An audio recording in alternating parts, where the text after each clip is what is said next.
There are moments when the boundary between life and death becomes so thin that love finds a way through.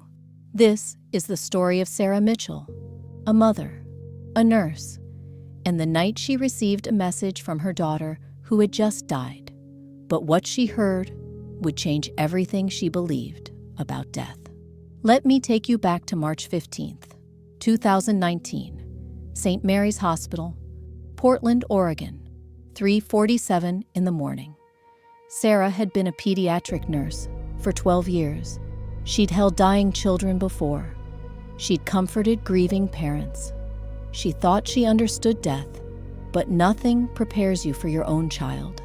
Emma was 7 years old, brown curls, green eyes that lit up when she laughed.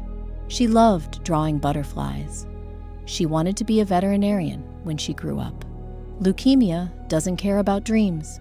The diagnosis came 8 months earlier. Acute lymphoblastic leukemia, stage 4.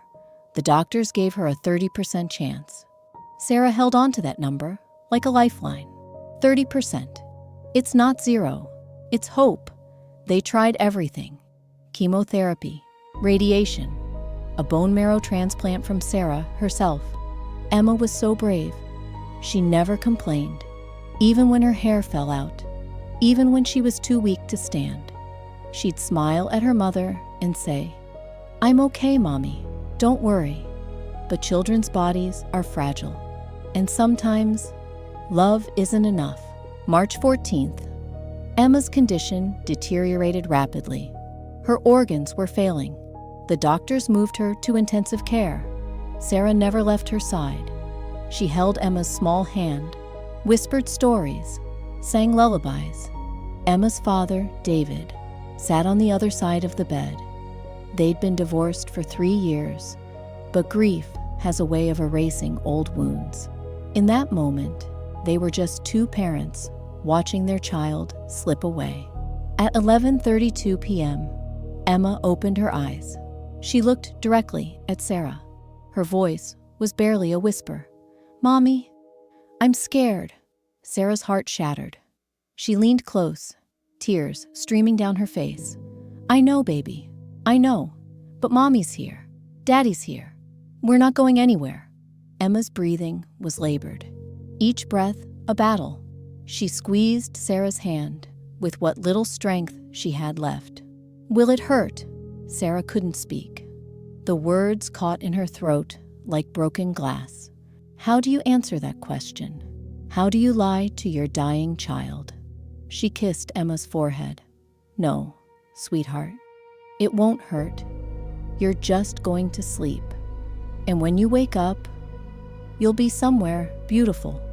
Somewhere with no more pain." Emma's eyes searched her mother's face. "Will I see Grandma?" Sarah's mother had passed away 2 years earlier. Emma had been 5. They'd been close. "Yes, baby. Grandma will be there. She'll take care of you." Emma smiled. A real smile. The first one Sarah had seen in weeks. "Okay, that's good." Her eyes closed. Her breathing slowed. The heart monitor's steady beep began to falter. Beep, beep, beep. The intervals growing longer. Beep, beep. Sarah held her daughter tighter. Beep. And then, silence. The flatline sound that every parent dreads. That mechanical scream that says your child is gone. Time stopped. The world stopped. Everything stopped except the unbearable weight of that absence. The medical team rushed in. Protocol. They had to try. But Sarah knew. She could feel it. Emma was gone. At 3:21 a.m., March 15th, Emma Rose Mitchell was pronounced dead. David collapsed. Sarah went numb. The kind of numb that's worse than pain. The kind of numb that makes you question if you're even real anymore. The hospital chaplain came, offered words Sarah couldn't hear. The social worker brought paperwork, forms to sign, decisions to make. As if bureaucracy matters when your universe has just ended. They asked if she wanted to stay with the body. Sarah said yes. She couldn't leave her. Not yet. David left around 4 a.m. He couldn't bear it. Sarah understood. Everyone grieves differently. She sat alone in that room, holding Emma's hand. It was already growing cold. The nurses, her colleagues, gave her space. They knew. They'd seen this before. The mother who can't let go. At 4:45, something happened. Sarah was staring at nothing, lost in the void of shock. And then she felt it, a warmth on her hand. Where Emma's hand had been cold, it was warm. She looked down. Nothing had changed. Emma's hand was still pale, still lifeless, but the warmth was undeniable. Sarah's rational mind tried to explain it. Body temperature fluctuation, her own hand warming the skin, grief-induced hallucination. But then she heard it. A voice, so faint she thought she'd imagined it. "Mommy." Sarah's breath caught. Her heart hammered. She looked around the room. Empty. Just her and, "Mommy, don't cry." It was Emma's voice. Not out loud. Not exactly. It was inside her head. But not her own thought. It was distinct. Clear. Unmistakably Emma. Sarah's hands trembled. Fear and hope warred inside her chest. "Emma," she whispered into the empty room. Silence. No, not silence. A presence. The air felt different, charged, like the moment before lightning strikes. Sarah's medical training kicked in. This was grief, shock, the brain's defense mechanism creating comforting delusions. She was a nurse. She knew the science. But science doesn't explain everything. She sat there, frozen, waiting for something, anything. The warmth on her hand faded. The presence, if it had been real, was gone. At 5:30 a.m., a nurse came to check on her. Jessica. They'd worked together for years. "Sarah, honey, you should go home. Get some rest." Sarah looked up at her, eyes hollow. "I heard her, Jess. I heard Emma." Jessica's expression softened with pity. She'd seen this before, too. Bereaved parents clinging to anything. "It's okay. It's normal. Your mind is trying to process. I'm not imagining it." But even as Sarah said it, doubt crept in. Was she? Had grief already broken her mind? She finally left the hospital at 6 a.m. David had offered to handle the funeral arrangements. Sarah couldn't. Not yet. She drove home in a daze. The sunrise felt obscene. How dare the world keep turning? Her house was empty, toys still scattered in Emma's room, drawings on the refrigerator, a half-finished puzzle on the coffee table.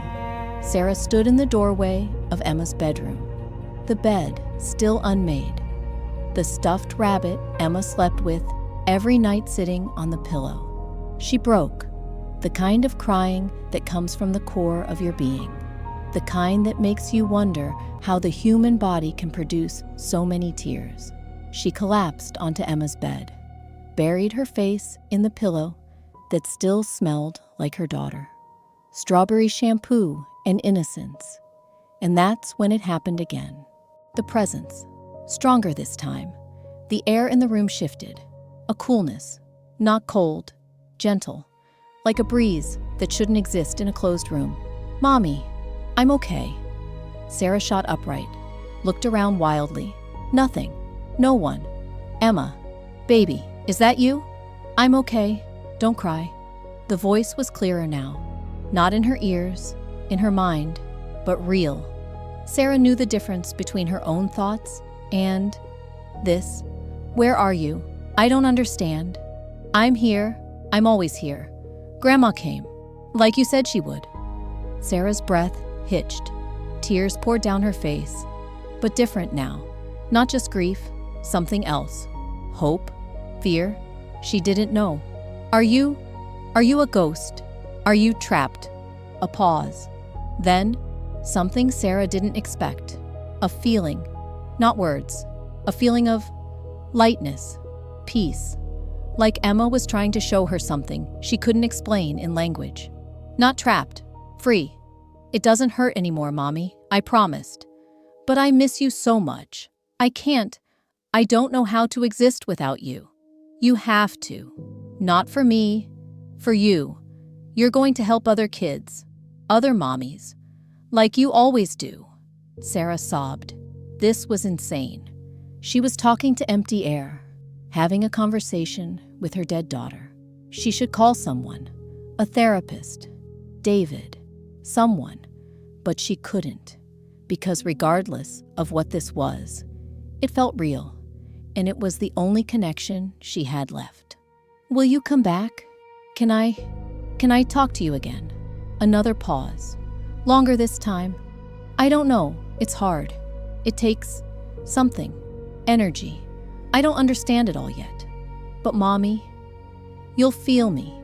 Even when I'm not talking, you'll know I'm there. How? How will I know? You'll just know. Trust yourself.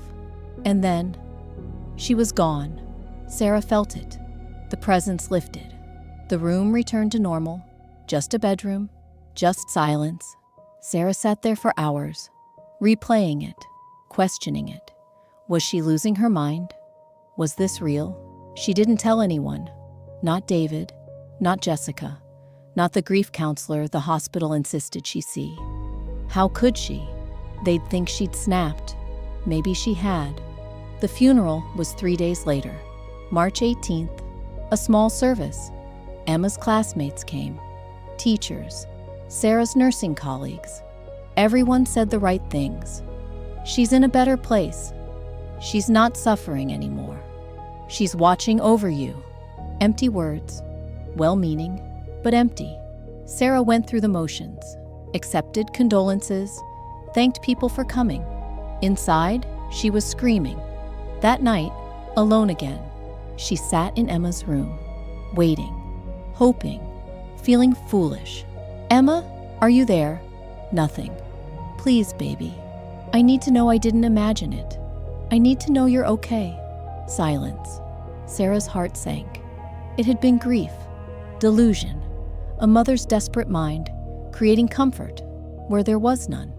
She stood to leave, and then the bedroom door closed, by itself, not slammed, gently, like someone had carefully pulled it shut. Sarah's blood ran cold.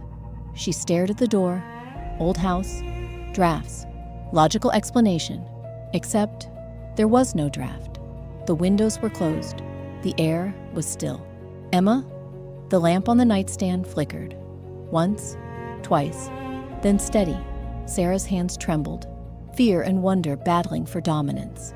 A piece of paper on Emma's desk lifted, floated for a moment, then settled back down. Sarah approached slowly. It was one of Emma's drawings, a butterfly, purple and blue, her favorite colors. She picked it up, and underneath, another drawing she hadn't seen before. It must have been hidden under the butterfly one. It was a picture of two people, a woman and a little girl, holding hands. Above them, written in Emma's careful 7-year-old handwriting, were the words, "Me and Mommy, forever." Sarah's vision blurred with tears. She clutched the drawing to her chest. Thank you. Thank you for showing me. The feeling of peace washed over her again. Emma's presence, not speaking, just there.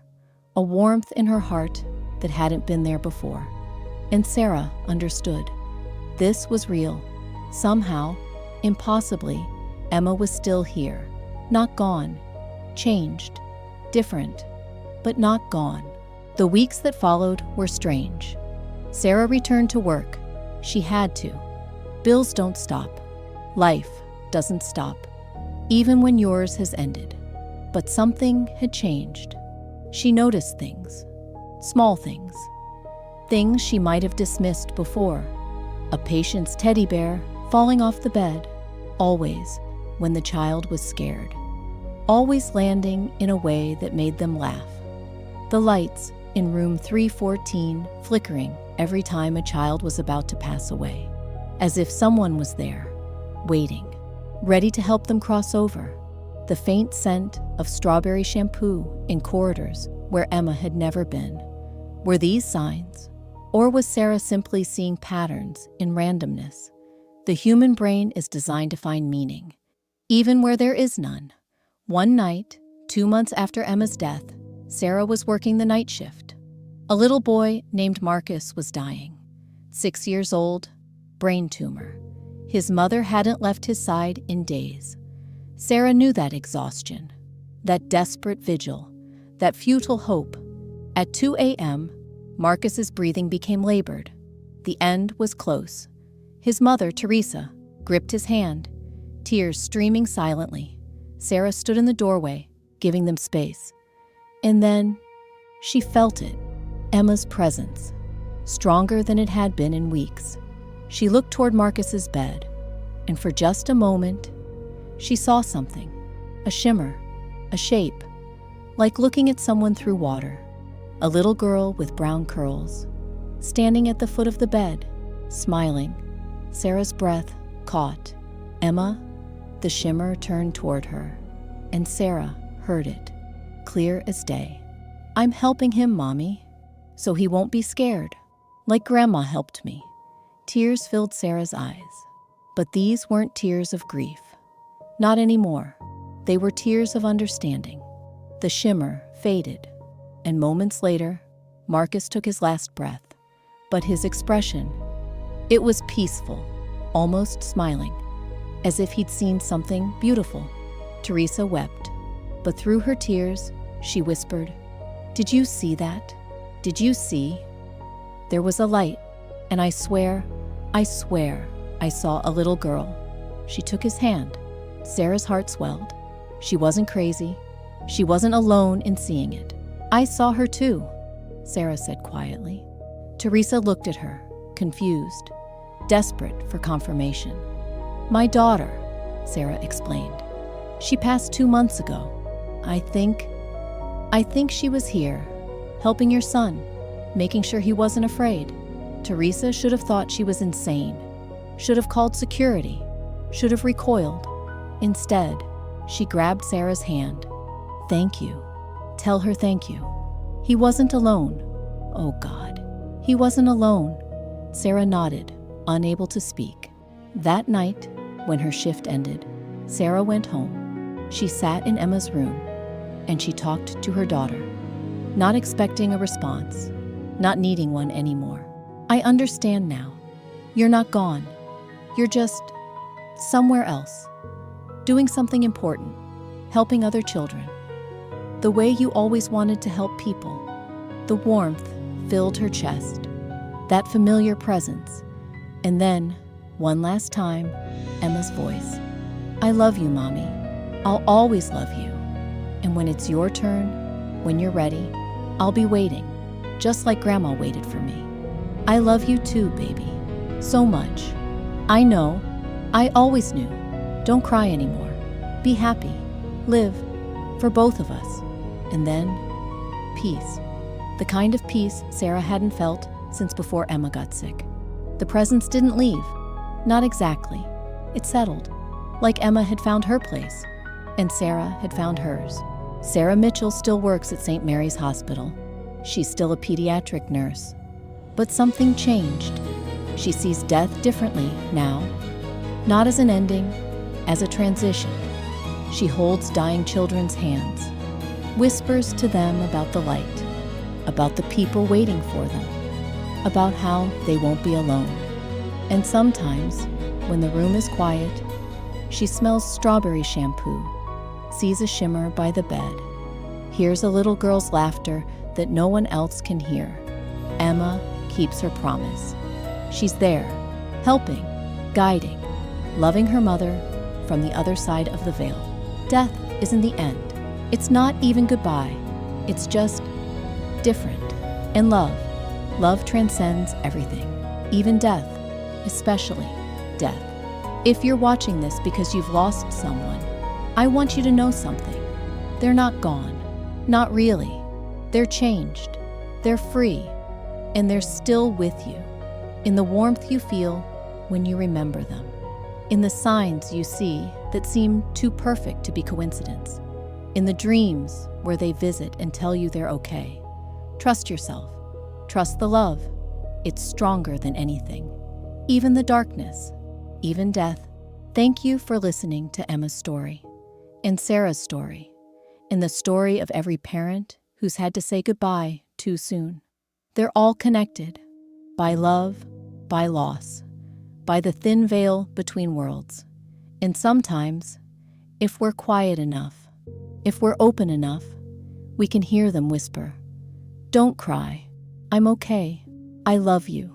And that's enough.